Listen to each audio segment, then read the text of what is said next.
Hello বন্ধুরা, মাছের মাথা দিয়ে মুগ ডাল বানানো কতটা সোজা তোমরা এই ভিডিওটা দেখলেই বুঝতে পারবে।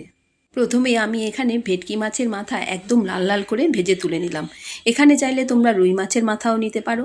তারপরে কড়াইতে আরেকটু সর্ষের তেল দিয়ে দিয়েছিলাম প্রথমেই জিরে ফোড়ন, শুকনো লঙ্কা ফোড়ন। ফোড়নের গন্ধটা একটু বেরোলে তারপর দুটো পেঁয়াজ কুচি দিয়ে দিলাম। পেঁয়াজটা লাল লাল করে ভেজে নিয়ে দিয়ে দিলাম আদা বাটা, টমেটো কুচি আর দুটো তেজপাতা। একটু নেড়েচেড়ে এবার রেগুলার মশলাগুলো দেবো।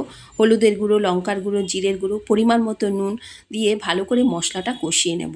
মশলা একদম কষে গেলে আগে থেকে মুগ ডালটা আমি সেদ্ধ করে রেখেছিলাম, সেই মুগ ডালটা ওপর থেকে ঢেলে দেবো। এখানে মুগ ডালটা এমনভাবে সেদ্ধ করতে হবে যাতে একটু গোটা গোটা থাকে। তারপর ওপর থেকে এই মাছের মাথাটা আগে থেকে ভেজে রেখেছিলাম, সেই মাথাটা দিয়ে আরেকটু জাস্ট ফুটিয়ে নিলাম।